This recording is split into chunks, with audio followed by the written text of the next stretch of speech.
Hello everyone. This next video is came from a suggestion by Dakota Jackson. Thank you very much, Dakota, for the topic.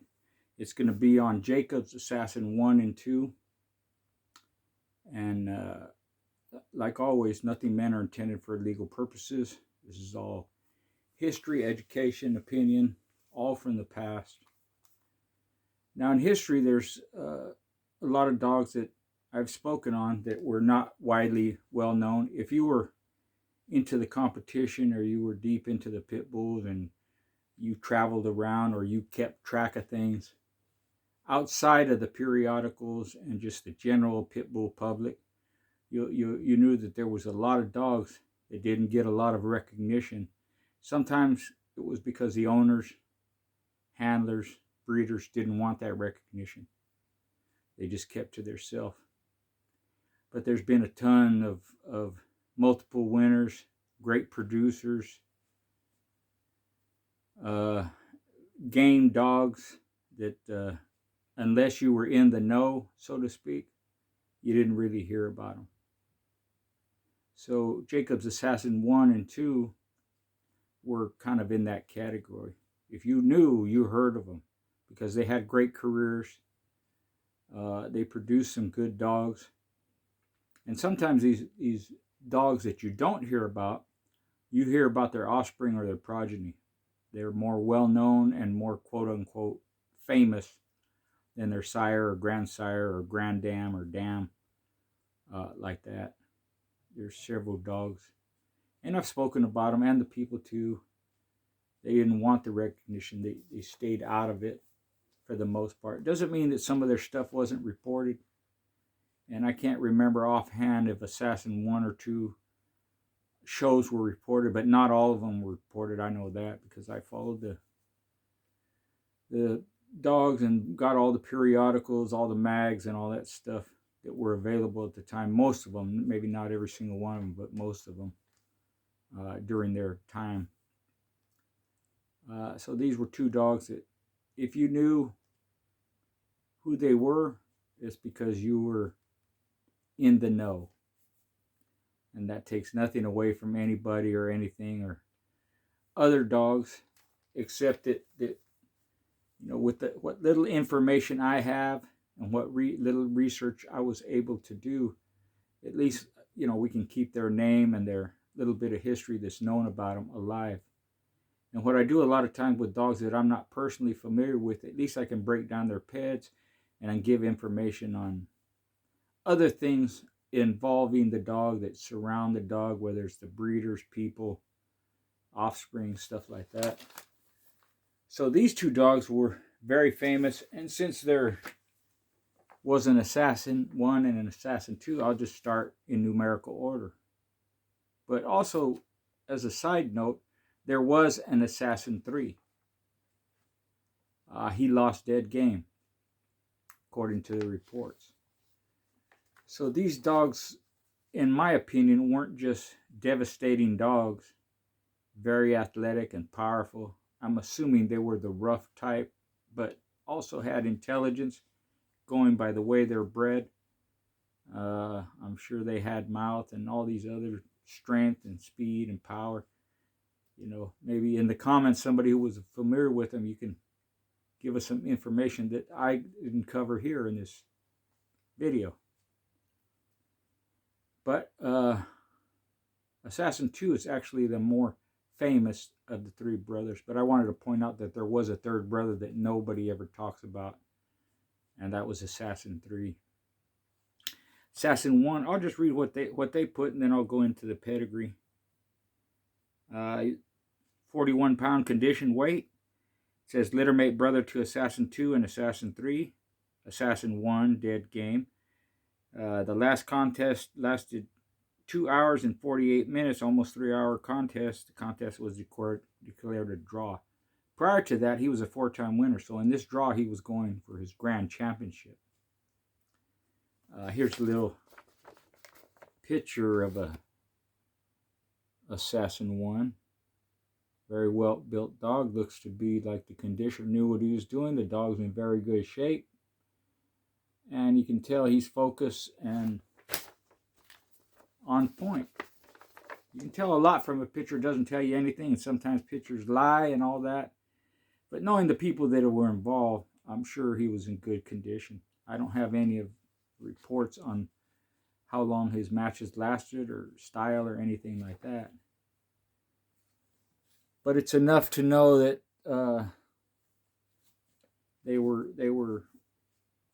these dogs were on the top shelf. At least Assassin 1 and 2 were. So 4-time winner. Sired by Carter's Blackie, who was a 2-time winner, 1-time game loser. You're going to see a lot of gameness throughout this blood or these bloodlines. And there's a good reason for it. And his dam was Carter's Meanie. Now, I'm not sure which Carter this was. There was a Ray Carter that I was familiar with that I used to follow, had champions. I'm assuming that's him. It could be another one, a different Mr. Carter.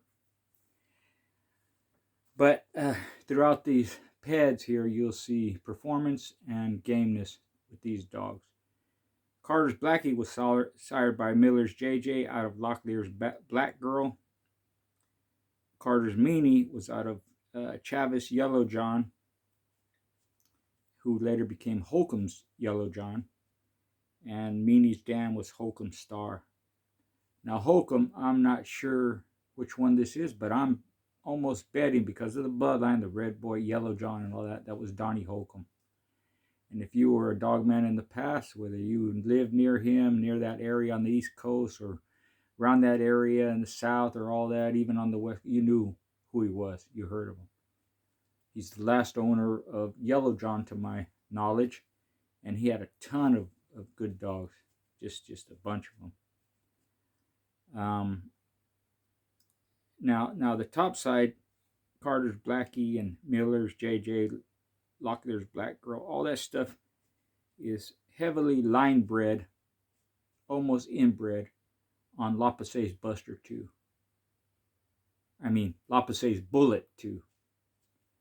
So you see with the Bullet, you know, that's Cotton's Bullet, you see that heavy influence of the Kobe Leitner stuff. And of course, Bullet 2, both of them great producers. You see this stuff crossed with Miller used it. I'm not sure which Millers. There's a couple of Millers, but he used it. They crossed it with the Paladin stuff. They crossed it with the Red Boy stuff. They crossed it with the White Dogs. You know, it just old foundation going back to, you know, like I said, Kobe Leitner, some of the Trahan's Rascal blood, like that. Old bloods, kind of related to Daibo back in the day. Rascal and Daibo, I think, were half brother and half sisters. But it's that West Coast South blood that was very popular all through the South and East and Southeast, and made its way all over the country, even all the way out west to California. Carter's Meanie, of course, is inbred Red Boy, like a lot of the Red Boy dogs are. John Boy himself is triple bred Red Boy. Holcomb Star is double bred Red Boy. And these just like the you know, Fanny and Tabby Girl and all that, where this side of the Red Boy is based on Marlowe's Red Feather, whereas Fanny and Tabby Girl is based on Marlowe's Brandy Girl. Both of those females come down from the original cross of Bass's Red Boy, Tramp Red Boy, and Bass's Cleo. Cleo, that heavy Kobe blood too. So what we have here is, which you don't see a lot, and it doesn't mean there wasn't a lot of them, but they didn't really put it out there, is you see the Bullet and Red Boy breeding cross. Almost like a 50-50 cross. When you do that, you have performance. And in Assassin 1, you have a 4-time winner, 1-time dead game loser, or at least he didn't make it. in almost 3 hours. Litter mates, like I mentioned, was Assassin 2 and 3. Offspring, one famous Offspring that I recognize was WCC's Assassinator, female, Windy City Combine. She was a 2-time winner in the ROM, and you'll see her in all different kinds of pedigree, especially since WCC, they did sell dogs. They were very competitive, had a lot of top-notch dogs. They had the Assassin blood. They had the Boyle stuff. You know, they owned Lee Reno, and they had Mavis, and I forget the other sister's name. They were litter mates to Grand Champion Queen of Hearts. They had either 2 males and 1 female that were litter mates, or 1 female and 1 male that were litter mates.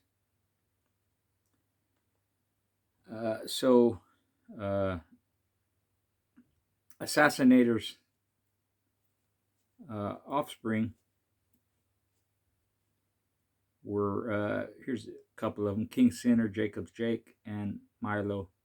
But Assassinator was also bred to Assassin 1, or I'm sorry, she was sired by Assassin 1 and Carter's Faith. Faith was by June's champion Bose, who was a 4-time winner and a brother to Grand Champion Miss Rage and Jacob's champion Hog Dog. Hog Dog was Red Boy's first champion, a female, triple bred Red Boy, Hog Dog. Now, most of this stuff's coming down from Frank Jacobs' breedings, or he had a heavy involvement in them. He owned Hog Dog, campaigned her to championship. Frank Jacob is another dog man you didn't hear a lot about from the South, dealing with this Red Boy blood, even some of the Jocko stuff and the Lapace's bullet stuff through Assassinator and all that. Yeah, there's a few guys out that way. Even Bob Rast. We know that Bob Rast is the one who, if you do know, was the one who actually produced Champion Jocko's litter, which had Apple, Champion Jocko, Champion Argo. You don't hear his name a lot. You just see it in the pedigree. Well, who is that? Well, they're all involved in all this blood. All this, out that way was, you could say there's heavy Red Boy stuff, heavy Jocko stuff, some Paladin stuff, Lapace's Buster stuff, because in the Carolinas, that's where Buster was at. And also Bullet was out that way. That's kind of the bloods they're known for. If they're known for anything, it's going to be Lapace's or Cotton's Bullet and Bass Tramp Red Boy. That's what they're going to be more famously known for. But also Grand Champion Miss Rage, Champion Bose was out there. The Paladin stuff was out there. A lot of, like every place else, different bloods. But that's basically the mainstay was the Lapace stuff and the Red Boy stuff. So most people don't know that the first champion off of Red Boy was actually a female champion, Hog Dog. So that's a little bit on Assassin 1. With Assassin 2, he was the one that was more well known because they were campaigning the hell out of him. He was a 38-pounder. So not only were these dogs, Assassin 1 was a 41-pounder. Assassin 2 was a 38-pounder. Those are prime weights back in the day for the pit bull. During my day, a little bit before, and certainly after, there weren't a lot of big dogs like the Mayday stuff that came out later.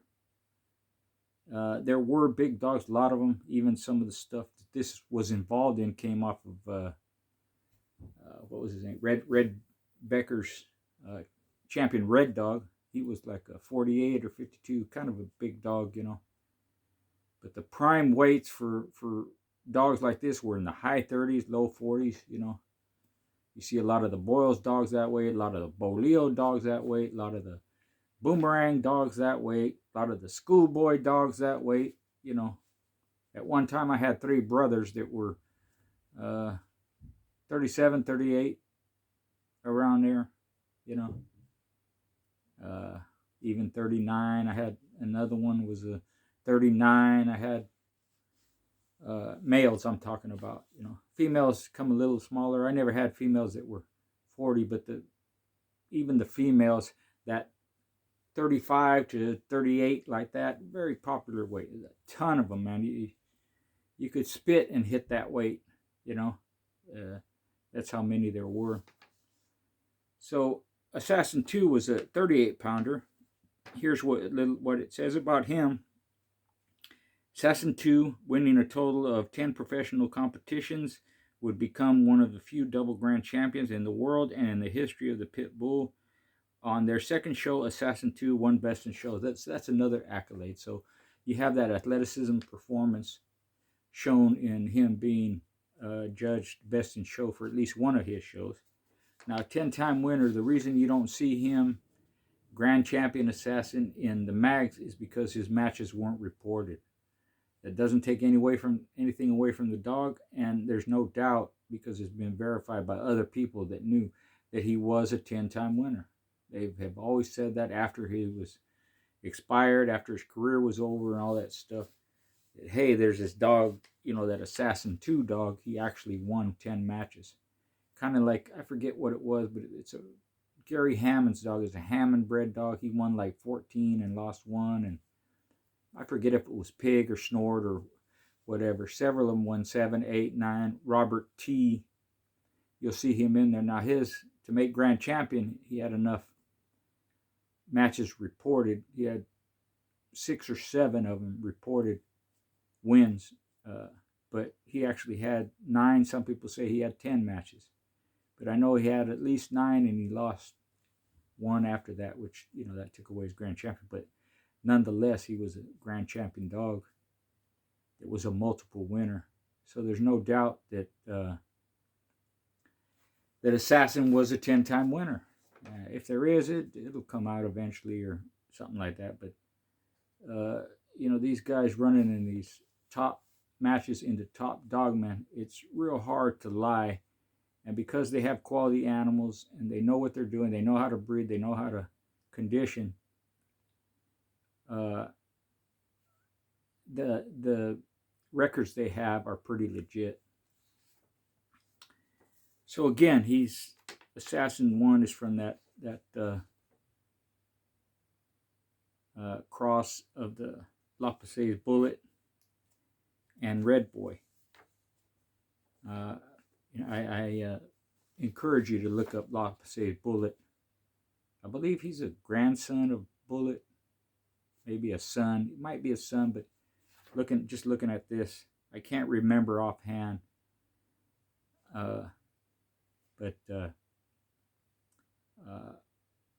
Basically line-bred Bullet. If you go to the 4th generation, it's Lapasse's Bullet to Robertson Sally. Lapasse's Bullet 2 to Robertson Sally. Lapasse's Bullet 2 to Howell's Lady. Lapasse's Bullet 2 to Robertson Sally. So you have brother-sister. It's half brother, half sister. That's what the breeding is that produced the 3 Assassins. Sire, Carter's Blackie, being off of Miller's JJ and Locklear's Black Girl. They're half brother, half sister out of Miller's Cheyenne. And nope, I'm wrong. They're brother sister. Miller's JJ and Locklear's Black Girl are brother and sister off of Miller's Cheyenne and McMillan's Lady. So, forgive my error, you have heavy inbreeding on both sides. That's the 50-50. Brother, sister on the top, father, daughter 3 times on the bottom, if not more, with the Red Boy. So here's a picture of Assassin 1. These are well put up dogs. I'm sure this picture is before his career was over. Just a solid looking dog. You see good bone structure, good head. I say intelligence because when you see dogs, unless the picture's been doctored, when you see them loose like that and then behaving or not acting all where the people feel confident, where they can just let him loose, wait for him to get still or call his name or whatever, and then snap a picture. That just shows intelligence of the animal, and it's something that's admired. And if you notice, these are black dogs. I'm assuming Assassin 3 was a black dog too. So because you have that heavy inbreeding on the Lapus's bullet stuff, that black is dominant. Took over the red in the from the red boy. Plus, with Assassinator, I've seen pictures of her too. She was a black female too. So a lot of black coming through, even though they have that influence of the red boy. And I'm not sure the progeny after that. I'm sure reds came up, red and black, and could be different colors too. But these were almost solid black dogs. Maybe a little patch here and there, a little bit, but no white on the feet, none on the face, no patches like that. Heavy black. And what I noticed with Assassin 2 is just a little patch of white on his chest, and the same with Assassin 1. Just a little bit of white on the chest. With Assassin 2, Offspring, King Sinbad, McRae's Ginger, Jacob's Cocaine Katie. So here we have Frank Jacob taking that, owning her. Now, what's important about Jacob's Cocaine Katie is she was sired by Assassin 2 and WCC's Assassinator. So that means that that's an uncle to niece breeding. Assassinator is by Assassin 1. They bred Assassin 2 to Assassinator. When Assassin 2 was bred to Red B's champion Biddy, it produced Parker's Heckler, a 2-time winner, Parker's Hagler, an 11-time winner. If that's true, there's another double grand champion. Blue Skies Pia. So you have 2 important breedings, in my opinion. Cocaine Katie by Assassin 2 and WCC's Assassinator. And that's a like I said, an uncle to niece breeding. And then bred to Red Beast champion Biddy, who was a very important bitch up in this is in the Great Lakes area. Now we're moving. That's where WCC was, in the Great Lakes area. So Red B, if anybody knew him, I'm not sure if he passed. If he did, rest in peace. Top dog man from that area. He had champion Biddy, he had champion Red Dog, he had champion Charlie B, or Charlie, I'm sorry, not Charlie B. But when Biddy was bred to Assassin 2, that's what it produced. Parker's Heckler, 2-time winner, Parker's Hagler, 11-time winner, Blue Skies Pia. A little bit on champion Biddy. She was by Red B's champion Red Dog, who was a 4-time winner and an ROM. He was the sire to Red B's champion Charlie out of Rocca's Red Gal. Biddy was a Lapus's Soros cross.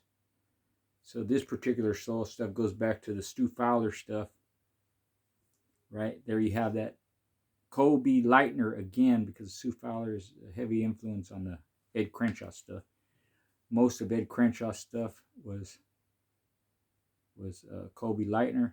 Then, of course, they took the Daibo stuff to it and ran with it. So you just have that same old rugged cross, Tudor Kobe, if you want to call it that. Daibo Kobe, like that. Biddy, badass female. Rocca, of course, great breeder. Good competitor, too. He competed with his own dogs. And Red Becker, same thing. Used a lot of the Lapus's blood. You have here champion Charlie, 6-time winner, 1-time loser. It's that dubious match that there was a time limit on his match against Pitt's grand champion Country. Country made the time limit, so he won the match, but Charlie was winning in the match going away. Everybody admits that, but that's the rules. That's the bet they made, or the stipulations. And Becker stuck to it, you know. He kept his word. But Charlie had beat Doc champion Mo, a multiple winner. He beat STP's champion Toro, you know, a 4-time winner. He beat several. He got a rematch with the Pitts, Bob and Rita Pitts, with a dog named Adam. Charlie beat him in 13 minutes. He beat several very good dogs. And there's no doubt when you make that breeding that you're going to get something out of it, you know. And that's just the nature of the beast in a lot of cases. Because you hear people say, you know, well, a lot of these champions, grad champions, they breed them and they don't produce. That's true, some of them. But for the most part, competition dogs that are producers, that's what they produce. Competition dogs that can produce. If you follow that pattern, you'll have more success than the other way. And anything that doesn't work, that doesn't click, where you might have 2 grand champions breeding together, it just don't click, you just put it to the side. Because like these breedings, you see, if you're talking about, well, what dogs are in the pedigrees? Well, Cotton's Bullet, if you go way back, he's a 14-time winner, 2-time loser. You have Red Boy, 2-time winner, ROM, of course. You have champion Yellow John. You have Red B's champion Biddy. You have Red B's champion Charlie and champion Red Dog. Rucka told me that Red Dog was the best big dog he ever saw. He won his last match in 3 hours against a very good opponent. I forgot the opponent. And of course you have Assassin 1 and 2, all in the mix. Jacob's champion Hog Dog. Carter's Blackie, 2-time winner, 1-time loser. Game. You know, you have all these dogs put together that come from competition and come from performance and come from production. So if you follow, like I said, if you follow that pattern, you're going to have great success. Stick to your guns. Now, in today's time, of course, the competition changed. It's legal sports, but it's the same thing. I don't care whether you, let's say you have hog dogs, you're hunting hogs. You're going to use the best ones to breed to. The ones that catch the most hogs are the best at it, the more technical, the more intelligent, the most athletic, the ones that know their stuff. That's the ones you're going to breed to. It's the same, at least for me back in the day. The ones that were better at it, those are the ones I bred. And the ones that had the highest percentage in their litters, those are the ones I stick to, because that showed me they're productive. So much respect to Assassin 1 and 2, and even Assassin 3, who lost game. And hope you enjoy the vid. Any info, any opinions, any history you have on these dogs, go ahead and put it in the comments.